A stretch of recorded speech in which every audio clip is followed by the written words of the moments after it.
What's up, guys? It's Justin Kahn back with another Fractal Radio. Today we're with the team from Legends of Aria, Derek, Jeffrey, and Joseph. How are you guys doing? What's going on? Doing good. Doing Yeah, well, thanks. Very well, thank you.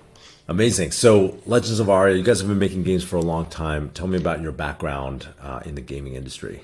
I got started in the industry in like 2004 as a UI developer for Madden, of all things. I started on Madden 2004 and did Madden 2006, a couple other titles at EA Sports. And an opportunity opened up to join the Ultima Online team. And just already I was a massive fan of MMOs. I went back all the way from playing like massively multiplayer dungeons, the MUDs. So for me, it was just like an opportunity of a lifetime. So I moved to San Francisco, moved me and my girlfriend there, and I was a UI programmer for them, and I kind of worked my way up the ranks in the UO team. There was a point where EA acquired Mythic Entertainment, and so we moved the whole team to Virginia, and at that point I became the lead developer for the project. So I was kind of in charge of the development for the designers, programmers, all that. And so we did a couple of really great expansion packs. I really fell in love with kind of the power that Ultima Online gives players, and it drove me nuts that there were no modern games pulling it off. And so I had kind of set on this mission to recreate it in a modern game. And so 2013, I left EA, packed my bags, and started a game studio in my like spare bedroom. So we got some stuff together, did a Kickstarter, really kind of pitched it as this kind of sequel to Ultima Online combined with Neverwinter Nights, and it got a lot of traction and raised about a little over $100,000. And so then we set off to making it. And so that was 9 years ago, and the rest is history. So Amazing. Joseph, Jeffrey, how about you guys? Yeah, so I, I grew up playing Ultima Online, and that's actually what led me to ultimately to join forces with Derek and Jeffrey here. But my background is primarily in entrepreneurship, and I got into the crypto space in 2017, and just this past year, I really fell in love with the concept of play to earn and NFT gaming, and I've worked on a couple of projects, and yeah, that's me. Cool, yeah. So I'm gonna get back on the Ultima Online bandwagon. I got my start in about 2015. Before that, I was a bedroom UO coder in the emulation scene. And then in 2015, I got my start. I was a big fan of the game Darkfall Online, which was a spiritual successor of a kind to the Ultima Online games. And there was an opportunity there for me and some other grassroots professionals and game developers to. We actually managed to acquire a license to the Darkfall Online game. So I was part of that founding company there, making the relaunch of Darkfall Online. And then I heard about Shards Online. And I think I cold emailed you. I don't think you were we're in sure. recruiting. Yeah, I think I just yeah, I just cold emailed Derek one day because For a community manager position. indeed, yeah. So Hmm. Shards Online, like Derek said, for me as a kind of a UO file, it was promising everything that I was looking for. So I kind of forced my way in there. And that was about 2015, 2016. And yeah, I got into designing for Shards Online come Legends of Aria pretty quick. And I've been the lead designer at Citadel Studios on Legends of Aria for the last 5 or 6 years. He's being humble. He the economy for Shards Online was completely broken when he joined the team, and he basically was pretty much single-handedly made our economy sustainable, and that led into Legends of Aria, right? We rebranded when we opened it. We made the scope of the game much bigger, and so kind of Jeffrey was kind of responsible for making the economy a sustainable MMO economy that survives to this day. It's the only thing that ever Yeah. came from my economics degree so far, so I'll take that. That'll do. That's Yeah. awesome. Yeah, I love the mission of having. So I was a UO player when I was in high school, and I loved the game. And I talk about it a lot because it really informed actually Fractal in a way of like this kind of real. There's the whole economy around housing and land, Yeah. that developed. And but I loved it, like what you were talking about. I loved the high stakes nature of it. That it was, you could kind of do anything, and it was this really open world that where you paid the consequences if you fucked up. Mm. So I'm excited about what you guys are building. So tell me about Legends of Aria. What is it? So Legends of Aria is we've been talking a lot about Ultima Online, and a lot of people watching may not have seen it, but Ultima Online was a traditional sandbox game before like Minecraft took over the word sandbox, right? And so the idea being that you can build your character however you want through a combination of skills. Star Wars Galaxies pulled it off. A few other games throughout the years have managed to pull off that kind of character building, but it's very difficult to do. And so Legends of Aria is kind of built on that in terms of your character development. We also do the in-world housing system. So you actually have your house in the game world, and there's value in real estate. So if you're close to town, your house is going to be worth a lot more money because there's this kind of concept of window shopping in our game where players set up merchants at their houses, and the houses that are close to town get way more traffic than a house kind of out in the woods. Now, you might want a house out in the woods. I remember in UO, I had a house near a dungeon, and I just made a fortune selling bandages because nobody wants to go all the way back to town to get bandages, right?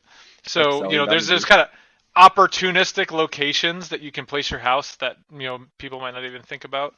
But that is a big part of the game.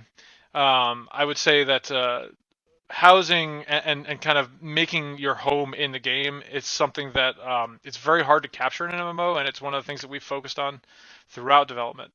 And so I'd say, kind of those two core principles, being able to build your character however you want, and also be able to build your home in this world and have this kind of social aspect. I guess a third pillar would probably be the ability to develop your character without having to engage in combat. So almost every MMO out there, you're some sort of combat class, and then you have your crafter like subclass, right, or your like crafter skill. In our game, it's perfectly reasonable for you to never pick up a sword. You can just toil away in the mines, or fish and cook your fish and sell your fish at your house, right? So that's one thing that it's very hard to find other MMOs, and it's one thing that really kind of pulls people into this world. It's just that idea that you really can choose how to make money however you want. I mean, you could be a bandit. You could literally just try and catch people coming out of dungeons and grab their treasures, right? Or you could be an anti-PK. That's actually my favorite, is just going after PKs, and hunting for bounties. I love that, toiling away in mines. It's like everyone's dream. But I did that in UO. I like just because I think mining was the easiest way to like max out your strength or whatever. Just Yeah. So it was. I remember that. And I'll have to admit, actually, I don't think I've admitted this publicly, but I used to just be a PK and like hide out outside and try to gank people. It's not my proudest moment anymore, but like the game gave you the flexibility to just do that. You could just decide to be evil if you wanted to. Yeah. A lot of our players have a like murderer character, but they'll also play the game the legitimate way too. Yeah. Because the game does have alts, right? So you can have a character that's a blacksmith, and you can have a character that's the shining knight that kills murderers, right? Like you can have both of those characters. Yeah, that's awesome. I frequently have that moral ethical problem where I frequently be found to be in the red guilds and then simultaneously be in the most anti-red blue guild, but not tell either one, and it kind of implicates my guilt a little bit by kind of playing both sides. You got your shadow side. Yeah, the darker side. So where's the game at in development? You guys have you're creating a new version, right? That's kind of the open world, open economy blockchain version. The team, since the release of the game in 2020, has been put a lot of more development in that hasn't been released to the public till recently. So we're just starting to alpha test this new client with this new camera angle. So if you look at footage on YouTube, it's all this top-down isometric camera angle. But now we've got the option to toggle between that and this over-the-shoulder 3D camera angle that I think more modern MMO gamers are more used to, kind of like a World of Warcraft. So we're just finishing up our alpha on that, and gonna lead into a closed beta next month. That's awesome. And so, tell us about the open economy or the blockchain uh, features that you're moving to. Like, how is that going to affect the economic system that you built, Jeffrey? Well, let me start with I could give a pretty succinct answer to how how our game lends itself to the blockchain in a really meaningful way. If you look at a lot of the games out there today, a lot of the games are happening right now. There's very limited options. These are very simple games for the most part. And the big thing we're really offering to this is the stakes in a game like Age of Aria are very different. So, like, fortunes are kind of made and lost very quickly. There's no series of steps. There's no staircase we're leading you up that's going to take hundreds of hours, which is going to give you minimal gains.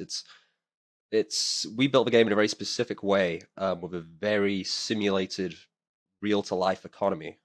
So how that pans out in a play to earn game is, like I said, the stakes can be huge. You can make a big win or a big lose. And it's a big shakeup because the amount of options we give you to accrue virtual currency in the game, the amount of opportunities we give you to engage in those high risk reward activities, it's going to be a big change for the play to earn player. I don't think there's anything out there right now that comes close to that, especially in terms of the depth of the game, which we already have. So the big way that plays in is the Bridgestone. We have an item in game which is essentially going to allow you to take your items in game and then to mint them through the Bridgestone. I'll probably let Joe. Joe's better explaining that bit. I'm good at the I'm good at the in-game economy bit, but you're good Joe, at the game side of the Bridgestone. Yeah, the game side. Yeah. So essentially, given that it's a full loot game, if every item in the game were an NFT, it would have to trigger a blockchain transaction when you loot someone else's corpse. So we didn't want to go through the mess of triggering, a bunch of transactions. So essentially, every item in the game can be minted into an NFT and resold or stored in your wallet for security. But if you buy an item on the NFT marketplace and bring it back into the game, it'll all be transferred into a company wallet while it's an in-game asset. And similar to other play-to-earn games, your character is also an NFT, and that's how you log in. So you'll log in through your Fractal wallet, and verify that you've got your characters there in the wallet, and then you can enter the game. And so the characters are what we'll be selling in this upcoming NFT sale, these Generation 0 characters. And I think that's about it. Gotcha. So there's basically a bridge between the on-chain and off-chain. Like the on-chain, you can store it yourself and own it, and then off-chain, it's like stored in a company wallet, and that's the transactions that happen in the game. Exactly. Yeah. Cool. And tell us more about the NFT launch. Like, what are you planning? These are the first Generation 0 characters. What's gonna tell us some stuff about them? Sure. So these Gen Zeros are playable characters that'll have some unique benefits over all the future characters. Firstly, they'll start with an initial set of skills already trained up and with weapons and armor already on their character. Their starting skills will depend on their tiers, of which there will be 3 tiers: gold, silver, and bronze, with gold being the rarest. I think the biggest benefit, though, will be the airdrops. We're going to reward holders of these NFTs with lots of airdrops of items and tokens over the coming years, and holders of the Gen Zeros will have a chance to join in the big PvP tournament that we're planning a few months from now. Tell us about the PvP tournament. Okay. So we have done several PvP tournaments in the past. There was actually a competitive arena circuit for a while in Legends of Aria. And so we're kind of experienced with this. It's cool in our game that something that a lot of other games don't have is there's actually an audience, right? So our arena is in the game world. So people can just come and jump and hang out in the stands, right? And cheer on their favorite team. So we will be setting up a practice arena about a month. Right now, we're hoping to get it about a month ahead of the arena. That way, people can start forming teams. People can start practicing in the arena.